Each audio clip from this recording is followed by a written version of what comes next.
G'day and welcome to my very first video with my face in it. How you doing? So, we're going to talk about skincare today. Very, very important in terms of how it relates to your makeup routine, because if your skin's not good, your makeup's never going to be good. Just don't even worry about it. So, I suppose we should begin with what you can do for your skin before you even put stuff on your skin. Water is your best friend. Drink it all the time, because if your skin's not hydrated from the water that you're drinking, then your skin won't be hydrated with the moisturizer you put on. It just won't make a difference whatsoever. And the other thing you should really try and do is wear sunscreen whenever you go out into the sun, because if you don't keep your skin safe from the sun, you will dry it out, and then no amount of water or moisturizer is going to help you with scabbing and the flakies and just none of that niceness at all whatsoever. So you want to make sure that you sunscreen, and you make sure that you let it soak in for about 20 minutes before you actually put any makeup on over the top, or your foundation will get gunky and nasty, and the sunscreen won't work to protect you from all of the nastiness that is in the sun. It's just not good. It's just not good whatsoever. So make sure you drink your water, and make sure you put on sunscreen, and you have the best possible baseline to start your skincare routines. Okay, so what you want to do now that you've got the best possible baseline for your skin is to start cleansing. I would recommend first wiping your skin with micellar water. You want to use some of this, and you want to use one of these to make sure that you can really get into your pores, because if you're wiping your skin with micellar water, you want to make sure that you can get in to your skin, otherwise it's not going to do much. Otherwise it's not really going to help benefit you. So I have a face cleanser that I use, see here. This will really lather and get into your pores, make it nice and easy to get all the makeup off your face. I use this at night time to remove my makeup when I'm removing it. If I don't use a makeup wipe because I'm really tired, I will always cleanse my face with a cleanser, and then I go over my face with micellar water. That way that anything that was on my face throughout the day, anything that was on my face that built up overnight, because I do it morning and night, will just leave my skin, leave this place. It will just disappear.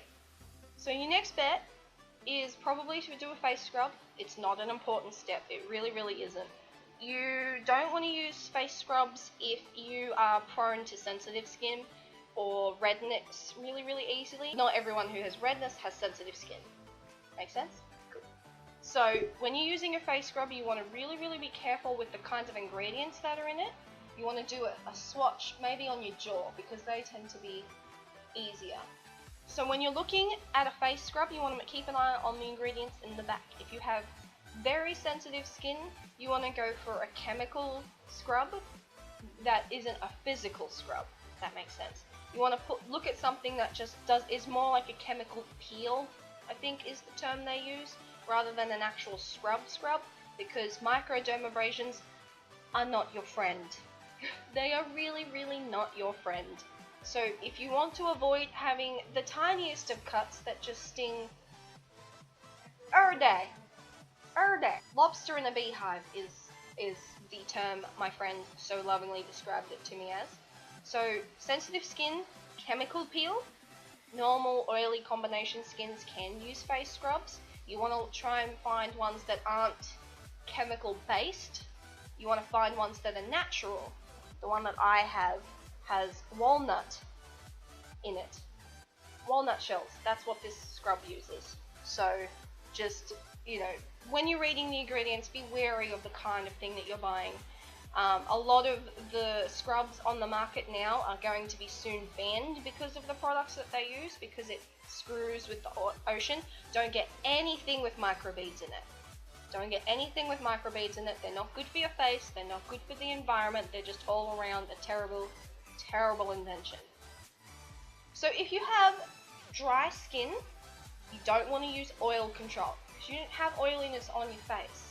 You don't want to be adding something that's designed to pull that kind of thing off of you, because the little oils that you have on your face are vital to making sure that you haven't got dryness and flakiness and just general nastiness on your face. So if you are like me and you get oiliness here, this is where I would use oil control in my T-zone, because this is where I develop quite a lot of oils to combat the moisture that I'm not naturally having in this particular spot.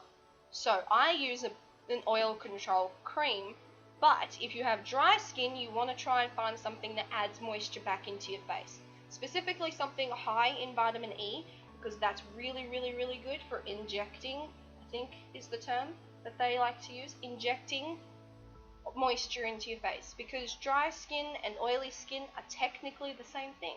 They are both the results of your body not having enough moisture in it, but the difference is that how your body is combating that. On the one hand, dry skin isn't trying to replenish it. On the other hand, oily skin is like overproducing those natural oils to try and combat the dryness that you actually have. So there are lots of different kinds of moisturizer, and depending on your skin type, depends on the kind of moisturizer you want to be using. Fun, I know. If you have combination skin like me, you want to look for something with an all-round kind of thing. You want to look for something that's gentle but hydrating, something with a little tiny bit of glycerin in it, because that can really help sit on top of your face and make sure that you don't sweat the moisturizer off.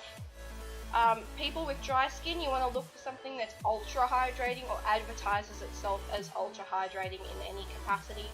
Use your synonyms, people, they're very important. And people with oily skin, you want to be careful, because you need to make sure that you've pulled the oil off of your skin before you moisturize. If you try to moisturize before you do your oil step, you will just find that the moisturizer doesn't seep into your skin properly, because there's a barrier stopping it from getting in. People with combination skin like me just need to make sure that they are treating the individual parts of their faces in the way that the entire skin type accounts for. So where I have dryness, I make sure to inject more moisture.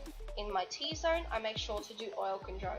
In my normal zone, I tend not to do too much to it because it's normal skin and I want to hold on to that for dear life, in the hopes that one day the rest of my face may follow.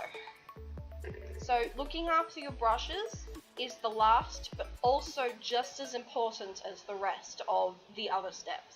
Because if at the end of the day you've done all this care to your face and your brushes are gunky and moldy and full of just nastiness because you haven't looked after them properly and you haven't cleaned them at least once a week, you will just keep putting bacteria back on your face and you will continue to have breakouts and just general unpleasantness on your face. When you're looking after your skin, you want to make sure that you're also looking after your brushes. So what you want to do is you want to run warm water. If you can do it while you're in the shower, it's two birds, one stone, really. So you want to make sure you've got warm running water, and I personally use baby shampoo. I find it's just as effective as any brush cleaner that's out on the market. You can use micellar water if you're in a pinch, but you get baby shampoo in your hand or one of them silicone brush cleaners.